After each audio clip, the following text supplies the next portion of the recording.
Welcome to my channel Sujatha diaries and this is Sujatha Yalla. మనం ఇప్పటి వరకు అన్ని లెసన్స్, ఇంగ్లీష్ లెసన్స్ అన్ని తెలుగులో చెప్పుకుంటూ వస్తున్నాం. 10th క్లాస్లో ఫస్ట్ యూనిట్లో ఏ రీడింగ్ కంప్లీట్ చేసాం. ఇప్పుడు అదే యూనిట్లో బి రీడింగ్ కంప్లీట్ చేస్తాం.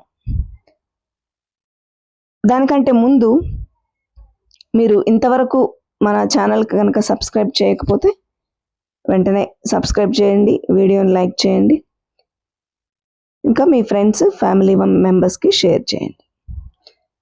Okay, let's get in to the video. Every success story is also a story of great failures. That is the lesson. అంటే ఈ యూనిట్ అంతా కూడా ఈ యాటిట్యూడ్ మీద ఆధారపడి ఉంది కదా, ఇది కూడా అలాంటిదే.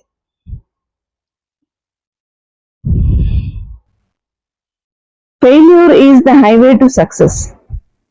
Tom Watson Sr. said. ఏమంటే ఫెయిల్యూర్ అనేది హైవేకి ఒక రాజమార్గం లాంటిది. ఫెయిల్యూర్ అనేది విజయానికి ఒక రాజమార్గం లాంటిది, హైవే లాంటిది. టామ్ వాట్సన్ సీనియర్ అని ఆయన చెప్పారు. Said, if you want to succeed double your failure rate. నువ్వు సక్సెస్ కావాలనుకుంటున్నావా, అప్పుడు నీ ఫెయిల్యూర్ రేట్ని రెట్టింపు చేసుకోవాలి. అంటే ఎక్కువ సార్లు ఫెయిల్ అవ్వడానికి సిద్ధపడి ఉండాలి. ఎక్కువ సార్లు ఫెయిల్ అయినప్పుడు మనం తప్పనిసరిగా సక్సెస్ అవుతాం. అంటే సక్సెస్ అనేది ఒక్క సింగిల్ అటెంప్ట్ లో రాదు. ఎక్కువ సార్లు నువ్వు ఫెయిల్ అవ్వడానికి, మళ్ళీ మళ్ళీ ప్రయత్నించడానికి సిద్ధపడి ఉన్నప్పుడే అది నీకు అందుతుంది అని అర్థం. చూడండి,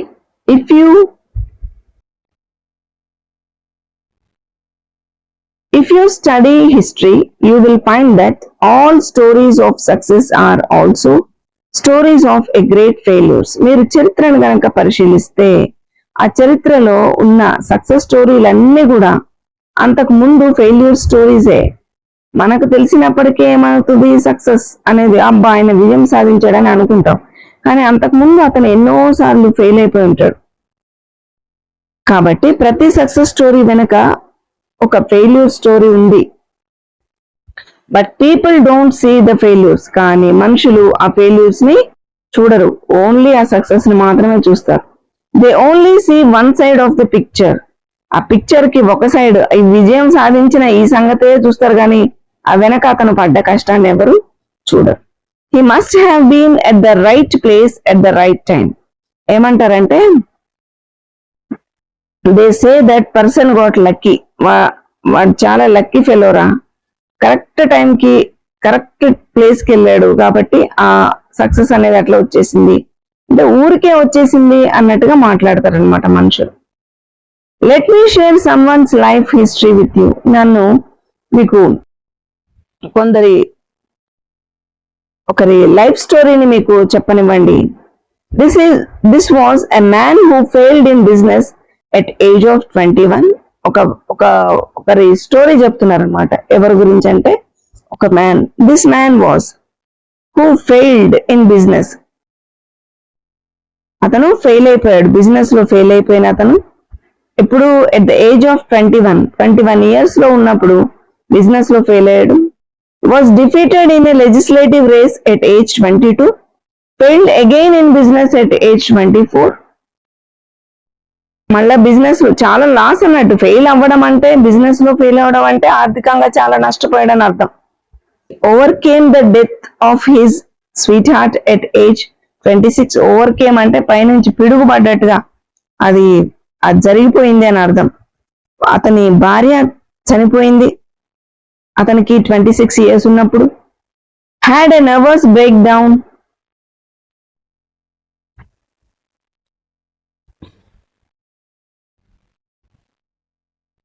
at age 27. Lost a congressional race at age 34. చూడండి, నర్వస్ బ్రేక్ డౌన్ అంటే ఇక్కడ మానసికమైన ఒత్తిడి అనమాట. అదొక రకమైన మానసిక వ్యాధి, కుంగుబాటుకు గురయ్యాడు అతను. ఇన్ని ఫెయిల్యూర్స్ అయినాక అదే వస్తుంది కదా. లాస్ట్ ఏ కాంగ్రెషనల్ రేస్ అంటే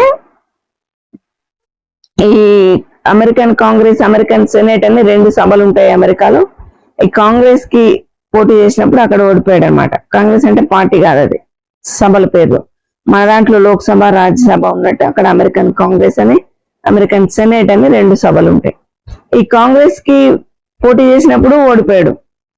తర్వాత at the age 34 lost a senatorial race, ఇక్కడ సెనేట్ కి పోటీ చేసినప్పుడు కూడా 45 ఏజ్ ఉన్నప్పుడు అప్పుడు ఫెయిల్ అయ్యాడు. Failed in an effort to become vice president at age 47. మళ్ళీ ఇది కాకుండా 47 ఏజ్ వచ్చినప్పుడు వైస్ ప్రెసిడెంట్ గా పోటీ చేయాలని అనుకుంటే ఆ పోటీలో కూడా అతను ఓడిపోయాడు. Lost senatorial race at age 49, మళ్ళీ ఒకసారి సెనేట్ కి పోటీ చేసి ఓడిపోయాడు. తర్వాత and was elected president of the United states at age 52 age లో ఏకంగా ప్రెసిడెంట్ ఆఫ్ యునైటెడ్ స్టేట్ కి సెలెక్ట్ అయ్యాడు. ఆయన అందులో గెలిచాడు అనమాట. ఆ పోటీలో ఆ పదవికి ప్రయత్నం చేసినప్పుడు అతను పోటీ చేసినప్పుడు అప్పుడు గెలిచాడు. అతను కేవలం ఒక ఎమ్మెల్యేగా ఒక స్టేట్ కి చిన్న పోటీలు చేసినప్పుడు, చిన్న పదవుల కోసం పోటీ చేసినప్పుడు అతను ఫెయిల్ అయిపోయాడు. కానీ అతను ప్రయత్నం కంటిన్యూస్ గా చేయడం వల్ల ఆఖరికి అతను ఏకంగా దేశానికే, అది అమెరికా దేశానికి ప్రెసిడెంట్ అయ్యాడు. This man was Abraham Lincoln. ఈ మనిషి ఎవరో కాదు, అతను ఎవరు అంటే Abraham Lincoln.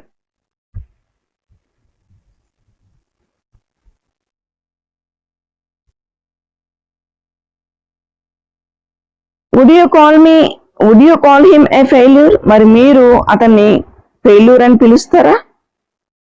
He could have quit, but to Lincoln, defeat was a detour and not a dead end.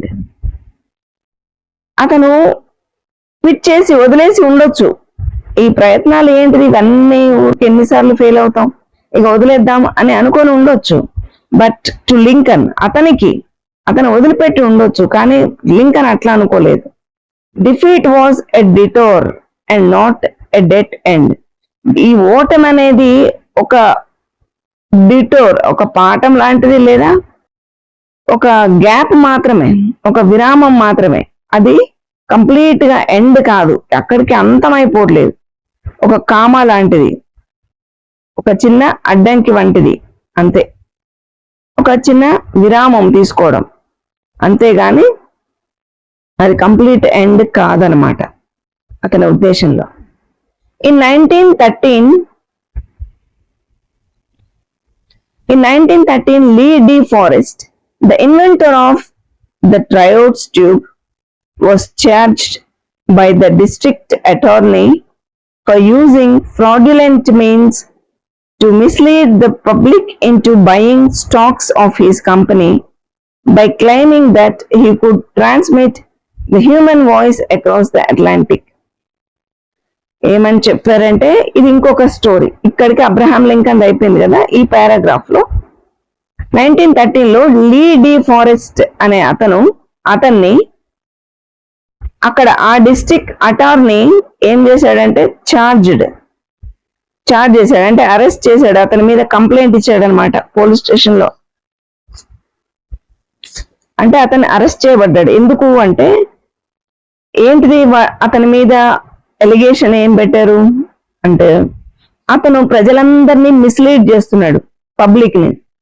ఎందుకు అంటే into buying stocks of his company, అతని కంపెనీ స్టాక్స్ ని కొనమని అతను ఒక రాంగ్ స్టేట్మెంట్ ఇచ్చాడని వాళ్ళ ఉద్దేశం. By claiming that he could transmit the human voice across the Atlantic. ఆయన ఏమని చెప్పాడంటే, నేను మనిషి యొక్క వాయిస్ ని అక్రాస్ ద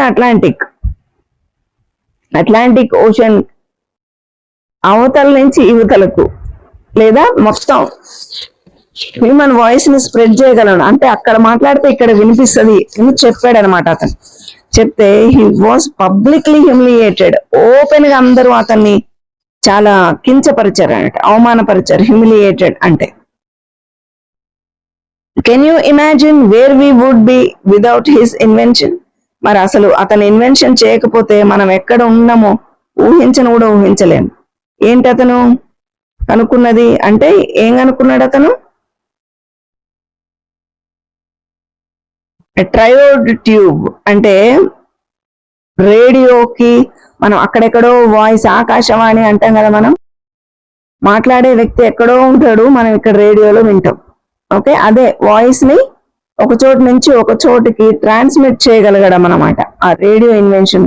ఆ ట్రయోడ్ అనే ట్యూబ్ కనుగొనడం ద్వారా, వాక్యూమ్ ట్యూబ్ ని ఇప్పుడు మనం ఈ ఫోన్ కానీ రేడియో ఇన్వెన్షన్ యొక్క ఎక్స్పాన్షనే కదా ఫోన్ యొక్క ఇన్వెన్షన్, అంతే కదా. ఇదనమాట అదే ఇన్వెన్షన్ ని ఇప్పటి వరకు మనం వాడుకుంటున్నాం అన్నమాట. మన వాయిస్ ఎవరో ఫోన్ లో ఎక్కడో మాట్లాడితే మనం రిసీవ్ చేసుకోవడం అనేది ఈ ఇన్వెన్షన్ లో భాగమే.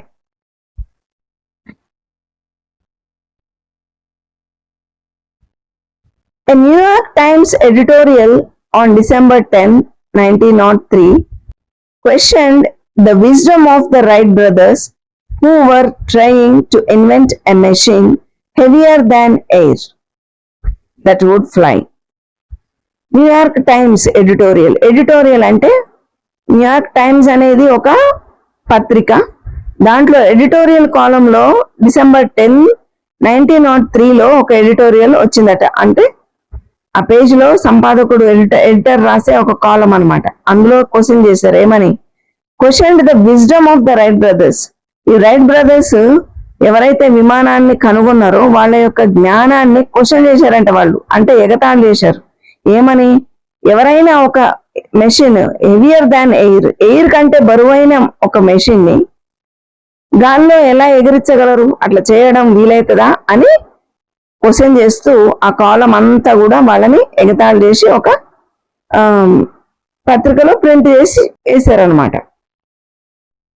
1 week later, అది వచ్చిన తర్వాత ఒక వారం తర్వాత, ఎట్ కిట్టి హాక్ అనే ప్లేస్ లో the right brothers took there famous flight. అప్పుడు ఆ వారం తర్వాతనే వాళ్ళు అతన్ని హ్యూమిలియేట్ చేసిన ఒక వారానికే కిట్టి హాక్ అనే ప్లేస్ లో రైట్ బ్రదర్స్ తమ మొట్టమొదటి ఫ్లైట్ అంటే ఆ ఎగరడం అనేది చేసేసారనమాట. ఎగిరారు, ఫ్లైట్ వేసుకొని ఎగిరారు. Colonel Sanders at age 65 with a beat up car and $10 check from Social Security realized he had to do something.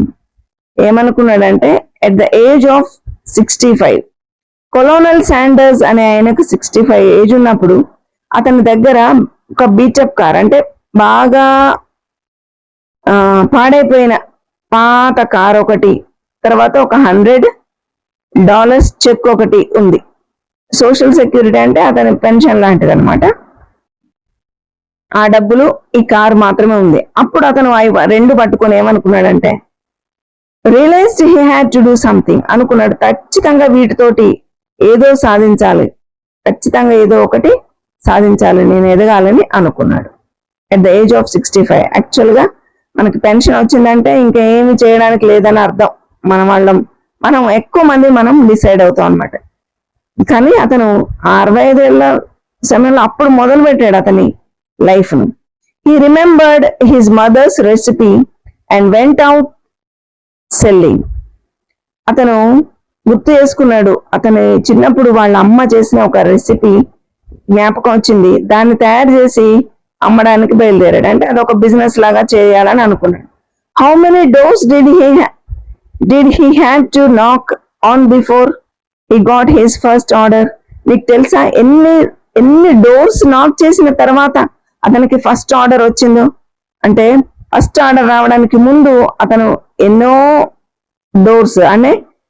Doors నాక్ చేశాడు. అంటే ఎన్నో ఇళ్ల దగ్గరికి వెళ్ళి మీకు కావాలా అని అడిగాడు అనమాట. మీరు తీసుకుంటారా, మీకు బాగుంటది అని ఎక్స్ప్లెయిన్ చేశాడు అన్నట్టు. అందరు రిజెక్ట్ చేశారు. 1000 ఏళ్ల తర్వాత ఆ 1001వ ఇంట్లో అతనికి ఒక ఆర్డర్ దొరికింది. It is estimated that he had knocked on more than 1000 doors before he got his first order. How many of us quit after 3 tries? మనలో ఎంతమంది 3 ప్రయత్నాలు చేసిన తర్వాత ఆగిపోతారు? 10 tries, 100 tries, and then we say we tried as hard as we could. 100 times కనుక మనం కానీ చేస్తే అప్పుడు ఏమని చెప్పుకుంటామంటే మనం, నేను ఎంత చెయ్యాలో అంత చేసేసాను, ఇంకా నా వల్ల కాదని చెప్తామన్నమాట. యాజ్ ఎ యంగ్ కార్టూనిస్ట్, ఇది ఇంకొక story. Walt Disney faced many rejections from newspaper editors who said he had no talent. ఈ వాల్ట్ డిస్నీ తెలుసు కదా మనకి, డిస్నీ వరల్డ్ ఓనర్. అతను న్యూస్ పేపర్ చాలా రిజెక్షన్స్ వచ్చినాయంట అతనికి. చాలా న్యూస్ పేపర్స్ ఎడిటర్స్ దగ్గరికి వెళ్ళాడు అతను కార్టూన్స్ వేస్తాడనమాట, కార్టూనిస్ట్. అతనికి టాలెంట్ లేదని చెప్పేసి చాలా న్యూస్ పేపర్ ఎడిటర్స్ అతన్ని వెళ్ళగొట్టేశారు. One day a minister at church hired him to draw some cartoons. ఇక్కడ మినిస్టర్ అంటే మంత్రి అని కాదు అర్థం. చర్చ్ సేవ చేసే వాళ్ళను, ఆ ఫాదర్ వాళ్ళని ఏమంటారంటే మినిస్ట్రీ అని అంటారు అంట. అతను మినిస్టర్ అంటారు. చర్చ్ లో ఒక మత బోధకుడు అని అర్థం. హైర్డ్ హిమ్ అంటే అతన్ని పెట్టుకున్నాడు పనిలో, ఒక చిన్న తాత్కాలికమైన పనికి పెట్టుకున్నాడు. టు డ్రా సమ్ కార్టూన్స్, అతని సేవలో కొన్నిటికి అవసరమై కార్టూన్స్ చేయమని అడిగాడు అనమాట, కార్టూన్స్ గేమ్ అని. Disney was working out of a small mouse infested shed near the church. అతను ఆ చర్చ్ పక్కన ఎలకలతో లుకలుకలాడే, ఒక ఎలకలతో నిండిపోయిన వదిలేసిన ఒక షెడ్ అతనికి ఇచ్చారు, అందులో పని చేయడానికి. అందులో అతను పని చేస్తూ ఉన్నాడు. After seeing a small mouse, అందులో బాగా ఎలకలతో నిండిపోయింది కదా, దాంట్లో ఒక చిన్న మౌజ్ చూశాడు అతను. హీ వాజ్ ఇన్స్పైర్డ్, దాన్ని చూసి అతను ఇన్స్పైర్ అయిపోయాడు. That was the start of Mickey Mouse. అరే భలే ఉందే అని అనుకొని దాని బొమ్మే గీశాడు అనమాట అతను, కొంచెం ఇన్నోవేటివ్ గా. అదే ఏమైంది తర్వాత, దాని పేరు మిక్కీ మౌజ్. అదే మిక్కీ మౌజ్ అనే ఈ పెద్ద ఆ కంపెనీని స్టార్ట్ చేయడానికి ఇదే మూల కారణం అనమాట. ఫస్ట్ స్టెప్ ఇక్కడే పడింది. Successful people don't do great things, they only do small things in great way. ఇప్పుడు అందరు సక్సెస్ పీపుల్ అనేవాళ్ళు మనుషులు ఎవ్వరు చేయని, ఎక్కడ లేని పనులు కాదు వాళ్ళు చేసింది, అందరు చేసే పనులే, కానీ వీళ్ళు డిఫరెంట్ పద్ధతిలో చేశారనమాట. అందుకని వాళ్ళు గ్రేట్ అయ్యారు, కానీ ఎక్కడ ప్రపంచంలో లేని పనులు చేసి వాళ్ళు సక్సెస్ అయిన విషయం కాదది. అందరూ కామనే కదా అనుకునే విషయాన్ని ఎక్స్ట్రాడినరీగా చేశారన్నట్టు వాళ్ళు. Successful people don't. One day a partially deaf 4-year-old kid came home with a note in his pocket from his teacher. ఒకరోజు పార్షియల్లీ డెఫ్ అన్నాడు, ఒక సగం కొంచెం కాస్త చెవిటి లక్షణం ఉన్న, కొంచెం చెవుడున్న ఒక 4-year-old అబ్బాయి కేమ్ హోమ్, ఇంటికి వచ్చేసాడు. With a note in his pocket, ఒక నోట్ ఉంది అతని పాకెట్ లో, జేబులో. అంటే ఒక పేపర్ మీద ఒకటి రాసి పంపించారనమాట, ఫ్రమ్ హిస్ టీచర్. ఈ నోట్ ఎవరు రాశారు, వాళ్ళ టీచర్ రాసి అతని జేబులో పెట్టింది అన్నట్టు. Your Tommy is two stupid to learn. ఏమని ఉంది అందులో, మీ టామీ అంటే అతను అబ్బాయి పేరు టామీ, చాలా స్టూపిడ్, చాలా తెలివి తక్కువవాడు, నేర్చుకోవడానికి ఏమి రాదు అతనికి. To get him out of the school, తీసేయండి అతన్ని స్కూల్లోంచి, మేము తీసేస్తున్నాం. His mother read the note and answered. చూసి వాళ్ళ మదర్ మళ్ళీ ఆన్సర్ రాసింది. My Tommy is not stupid to learn, I will teach him myself. మా టామీ ఏమి స్టూపిడ్ కాదు, తెలివి తక్కువవాడు, బుద్ధిహీనుడు, బుద్ధిమాందుడు కాదు, నేను నా బాబుకు నేనే నేర్పించుకుంటాను, టీచ్ చేస్తాను, బోధిస్తానని చెప్పింది. And that Tommy grew up to be the great Thomas Edison. ఆ టామీ ఎవరో కాదు, పెరిగి పెద్దయి అతను ఏమయ్యాడు, థామస్ ఎడిసన్. ఓకేనా, థామస్ ఆల్వా ఎడిసన్ అంటాం కదా. Thomas Edison had only 3 months of formal schooling and he was partially deaf. ఇంత great Thomas Alva Edison electric బల్బుని కనుక్కున్నారు కదా, అతను 3 months మాత్రమే స్కూల్కి వెళ్ళాడు. ఆ తర్వాత మొత్తం కూడా ఇంట్లోనే ఉన్నాడు. వాళ్ళ మమ్మీ బేసిక్ ఎడ్యుకేషన్ అంతా కూడా వాళ్ళ మమ్మీనే నేర్పించింది. అతనికి పైగా కొంచెం చెవుడు కూడా ఉందన్నమాట. ఇక్కడ స్టూపిడ్ అని ఎందుకు అందంటే ఏమే తెలివి తక్కువడని అతనికి వినమడలేదు సరిగా నేర్చుకోవడానికి. That was the reason. Henry Ford forgot to put up reverse gear in the first car he made. Henry Ford cars ఉంటాయి కదా, ఫోర్డ్ అని ఉంటాయి కార్, చాలా ఫేమస్. ఆ కార్లో ఫస్ట్ కార్లో అతను ఏం చేశాడు, హెన్రీ ఫోర్డ్ అతను నిర్మించిన కార్లో రివర్స్ గేర్ వేయడం మర్చిపోయాడు. ఓకేనా, అది అతని ఫెయిల్యూరే కదా, కానీ అక్కడే అయిపోయాడు అతను. ఇప్పుడు గ్రేట్ కంపెనీని నిర్వహిస్తున్నారు కదా వాళ్ళ వారసులు. Do you consider the people, do you consider these people failures?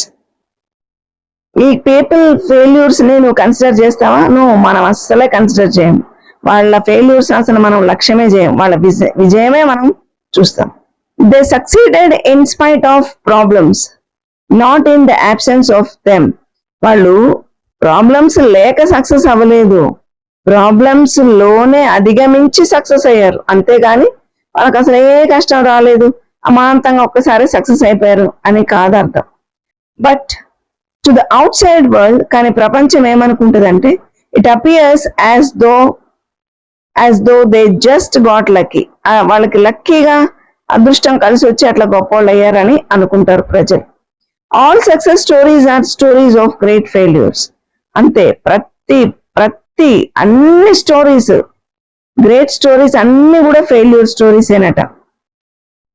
The only difference is that every time they failed they bounced back. అసలు డిఫరెన్స్ ఏంటిదంటే, మరి ఇతరులకి వాళ్ళకి డిఫరెన్స్ ఏంటంటే, వాళ్ళు ఫెయిల్ అయిన ప్రతిసారి దే బౌన్స్ బ్యాక్ అంటే మళ్ళా కింద పడిపోయి మళ్ళీ లేచారు అనమాట. బౌన్స్డ్ బ్యాక్ అంటే పడిన చోటు నుంచే మళ్ళా ఉవ్వెత్తున లేవడం. రబ్బర్ బాల్ ని కిందేసి కొడితే ఏమవుతుంది, అది కిందికి కొడితే ఎంత ఫోర్స్ గా కొట్టేమో అంత ఫోర్స్ తోటి పైకి వస్తుంది. అలాంటి క్యారెక్టర్ ఏమంటారంటే బౌన్స్డ్ బ్యాక్ అంటాం. This is called failing forward. దీన్ని ఏమంటామంటే ఫెయిల్ అవుతూ ముందుకు వెళ్ళిపోవడం, ఫెయిలింగ్ ఫార్వర్డ్. ఫెయిల్ అవుతున్నాం కానీ ఆ ఫెయిల్యూర్ మనల్ని ముందుకు తీసుకెళ్తుంది, రాదర్ దాన్ బ్యాక్వర్డ్. ఆ ఫెయిల్యూర్ అనేది మనల్ని వెనక్కి నెట్టట్లేదు కానీ ముందుకి తీసుకెళ్తుంది. అంటే ఓహో ఇట్లా చేయకూడదా అనే విషయం తెలుస్తుంది. నెక్స్ట్ చేసేటప్పుడు మళ్ళీ ఆ పొరపాటు చేయం కదా, అప్పుడు ఆ ఫెయిల్యూర్ అనేది మనల్ని ఫార్వర్డ్ కి లీడ్ చేసినట్టే కదా. You learn and move forward. అప్పుడు ఆ ఫెయిల్యూర్ నుంచి నువ్వు నేర్చుకుంటావు, మళ్ళీ ముందుకెళ్తావు. Learn from your failure and keep moving. కాబట్టి నీ ఫెయిల్యూర్ నుంచి నేర్చుకో, ముందుకే వెళ్ళు. ఫెయిల్యూర్ తోటి అది నేర్చుకొని ఇక కాదు నా వల్ల అని వెనక్కి వెళ్ళిపోవద్దు. In 1914 Thomas Edison at age 67, Thomas Edison గురించి మళ్ళీ చెప్తున్నారు. 67 లాస్ట్ హిస్ ఫ్యాక్టరీ అంతా కూడా కాలిపోయింది అనమాట అతను. Which was worth a few $1,000,000 on fire. అది మామూలుగా కాదు, కొన్ని $1,000,000 విలువ చేసే ఫ్యాక్టరీ అతనిది. అతను చాలా ఇన్వెన్షన్స్ చేశాడు, 1000కి పైగా. అతని ఇన్వెన్షన్స్, అతను కనుగొన్న ఆ వస్తువులు, లేకపోతే ఫ్యాక్టరీ అంటే మామూలుగా ఉండదు కదా, ఎన్నో విలువైన వస్తువులు ఉంటాయి. అతని రీసెర్చ్ కోసం యూజ్ చేసేది అదంతా కూడా కాలిపోయింది. దాని విలువ దాదాపు ఫ్యూ $1,000,000 ఉండొచ్చు, కొన్ని $1,000,000 సొమ్ము అనమాట. అదంతా కాలిపోయింది. It had very little insurance. మళ్ళీ దాని అంత ఇన్సూరెన్స్ లేదు, చాలా తక్కువ ఇన్సూరెన్స్ ఉంది. 1,000 లక్షల్లో మాత్రమే ఇన్సూరెన్స్ ఉంది, కానీ దాని విలువ చాలా పెద్దది. No longer a young man, Edison watched his, అంటే నో లాంగర్ యంగ్ మ్యాన్, అతను యంగ్ మ్యాన్ కూడా కాదు, అప్పటికి వయసు అయిపోయింది. అప్పుడు ఏజ్ ఎంత, 67 years. ఇప్పుడు వయసు ఉందిలే సంపాదించుకుంటా అని కూడా లేదు. Edison watched his life time effort go up in smoke and said. Edison direct గా చూశాడు, అతని జీవితం మొత్తం సంపాదించిన విషయం అంతా కూడా కాలి బూడిదైపోవడం అతను చూశాడు. అయినప్పటికీ there is a great value in disaster. ఏమని మాట్లాడాడంటే అతను ఈ మాట చెప్పాడు, there is great value in disaster. ఈ భయంకరమైన ఉపద్రవంలో ఒక విలువైన విషయం జరిగింది. ఏంటిదంటే all our mistakes are burnt up.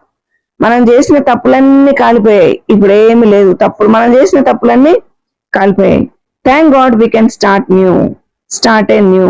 Thank God, దేవ కృతజ్ఞతలు, మళ్ళా మేము ఆ ఫెయిల్యూర్స్ అన్ని పోయినాయి కదా, ఫ్రెష్ గా మళ్ళీ స్టార్ట్ చేసుకోవచ్చు కొత్తగా అని అన్నాడంట ఆయన. In spite of the disaster 3 weeks later, ఇంత ఉపద్రవం సంభవించిన తర్వాత 3 వారాల తర్వాత he invented the phonograph. What an attitude. అతను ఫోనోగ్రాఫ్ అంటే గ్రామ్ ఫోన్ రికార్డ్ అని ఉండేది, ఇట్లా తిరుగుతూ ఉంటది, డిస్క్ పాటలు వస్తుంటాయి అందులో, అది కనిపెట్టాడంటే within 3 weeks. What an attitude. ఇంత డిజాస్టర్ జరిగితే మనం అయితే సంవత్సరం దాకా అందులోంచి కోలుకోం, అదే ఆ కళ్ళ ముందు ఆ కాలిపోయిన ఆ ఫ్యాక్టరీ కనిపిస్తుంది. కానీ 3 weeks లో అతను కొత్త ఇన్వెన్షన్ ఎట్లా కనుక్కున్నాడు అంటే ఆ విషయమే అతను పట్టించుకోలేదు అనమాట. కాలిపోయిన సంగతే ఆయన దాన్ని అసలు మైండ్ లోకే తీసుకోలేదు, ఆ ఫెయిల్యూర్ ని. అయ్యో ఎట్లా నా బ్రతుకు ఎట్లా అని అనుకోలేదు. Below are more examples of failures of successful people. ఇంకా కొన్ని సక్సెస్ఫుల్ పీపుల్ యొక్క స్టోరీస్ ఇక్కడ ఇచ్చారు, చూడండి. Thomas Edison failed approximately 10,000 times while he was working on the light bulb. Light bulb మీద వర్క్ చేసేటప్పుడు 10,000 times ఫెయిల్ అయిపోయాట, ఓన్లీ లైట్ బల్బ్ విషయంలోనే. ఇంకా చాలా కనుక్కున్నాడు ఆయన అసలు. Henry Ford was broke at age of 40. Age of 40లో ఉన్నప్పుడు అతను చాలా నష్టపోయాడు చాలా. ఓకేనా. Next, Lee Iacocca was fired by Henry Ford to at the age of 54. ఈ హెన్రీ ఫోర్డ్ ఉన్నాడే, వీళ్ళ వారసుడైన హెన్రీ ఫోర్డ్ 2 అనే ఆయన ఇతన్ని లీ ఇయాకోకా అనే ఆయనని ఉద్యోగంలోంచి తీసేశాడు. అంటే ఇతను చాలా మంచి వర్కరే కానీ తీసేశాడు అనమాట 54 ఏజ్ ఉన్నప్పుడు. కానీ ఈయన సొంతగా కార్ల ఫ్యాక్టరీ పెట్టుకొని చాలా వరల్డ్ ఫేమస్ అయ్యాడు అతను. Young Beethoven was told that he had no talent for music. ఈ మ్యూజిక్ ప్రపంచంలో బిథోవెన్ అనే వ్యక్తిని అందరు కూడా అతనికి టాలెంటే లేదని, ఏ అవకాశం లేకుండా నెట్టేశారు అతన్ని. But he gave some of the best music to the world. కానీ అతను చేసిన మ్యూజిక్స్ లో చాలా ఫేమస్ అయ్యి ఇప్పుడు ప్రపంచం అందరూ కూడా దాన్ని పాడుకుంటారు. ఓకే, అతని తర్వాత సక్సెస్ అయ్యాడు. Setbacks are inevitable in life. అంటే సెట్ బ్యాక్స్ అంటే ఫెయిల్యూర్స్ అనేవి, ఆటంకాలు అనేవి కామనే, తప్పనిసరిగా వస్తాయి లైఫ్ లో. A setback can act as a driving force and also teachers humility.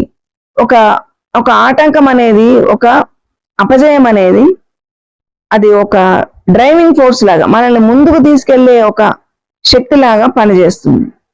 Okay, it's also teachers humility. అది ఇంకా మనల్ని తగ్గింపు అంటే వినయం నేర్చుకోవడానికి కూడా అవకాశం ఇస్తుంది. ఫెయిల్యూర్స్ ఉన్నాయి, నాకే వచ్చేసింది, నేనే చేయగలను అని కాకుండా ఓకే ఫెయిల్యూర్ కూడా ఉంటది అని నెమ్మదిని నేర్చుకోవడానికి కూడా అవకాశం ఇస్తుందట ఒక ఫెయిల్యూర్ అనేది. In grief you will find courage and faith to overcome the setback. బాధలో నువ్వు ధైర్యాన్ని పొందుతావు, విశ్వాసంతో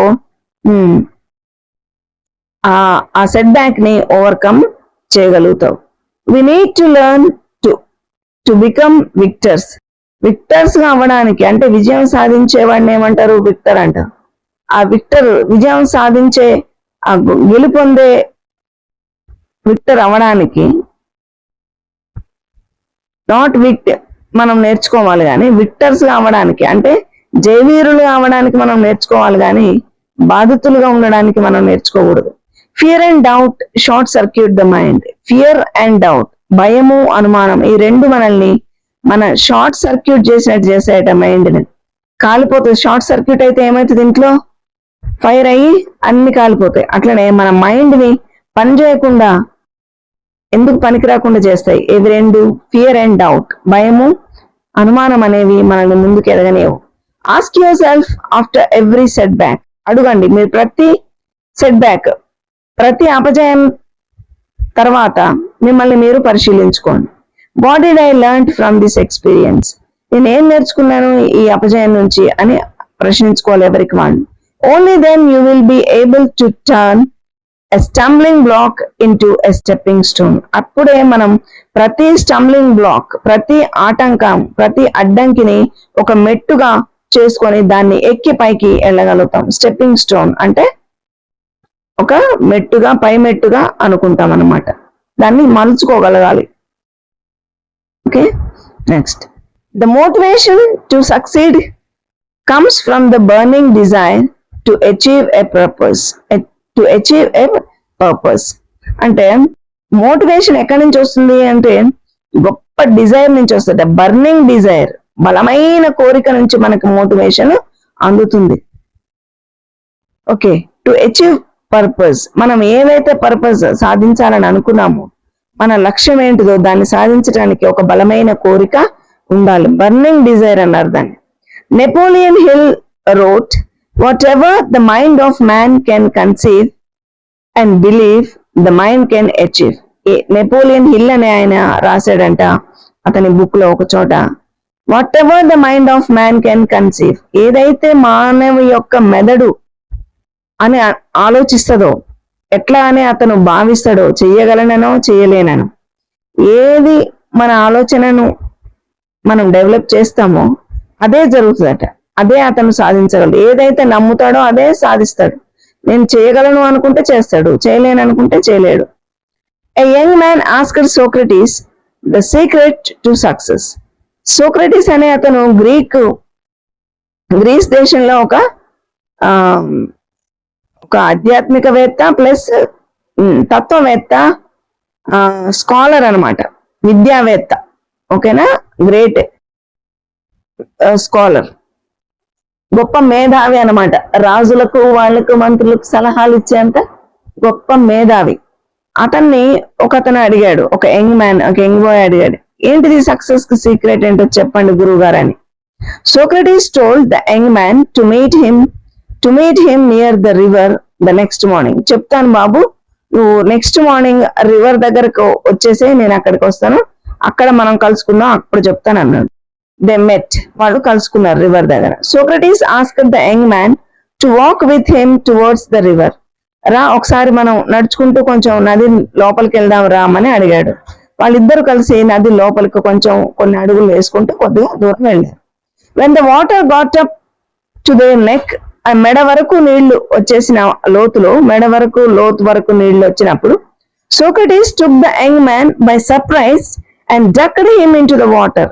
ఆ ప్లేస్ లో గబుక్కున సోక్రటీస్ ఏం చేశాడంటే, సర్ప్రైజ్ గా, అనుకోకుండా ఆ యంగ్ బాయ్ యొక్క మెడను పట్టుకొని నీళ్ళలోకి ఒత్తేసాడు, కిందికి నొక్కేశాడు అనమాట, ముంచేశాడు నీళ్ళలో. The boy struggle to get out, but Socrates was strong and kept him there until the boy started turning blue. ఎప్పటి వరకు ఉంచాడు అట్లా? చాలా ప్రాణాపాయం వచ్చేంత వరకు, టర్నింగ్ బ్లూ అంటే ప్రమాదకరమైన పరిస్థితి వచ్చేంత వరకు, ఇక చచ్చిపోతాడేమో అనుకున్న టైంకి వదిలిపెట్టాడు అనమాట. అతను లేవడానికి చాలా ప్రయత్నించాడు, బట్ సోక్రటీస్ వాజ్ స్ట్రాంగ్, చాలా బలంగా ఉన్నాడు కాబట్టి అబ్బాయిని బలంగా అట్లాగే అది పెట్టాడు.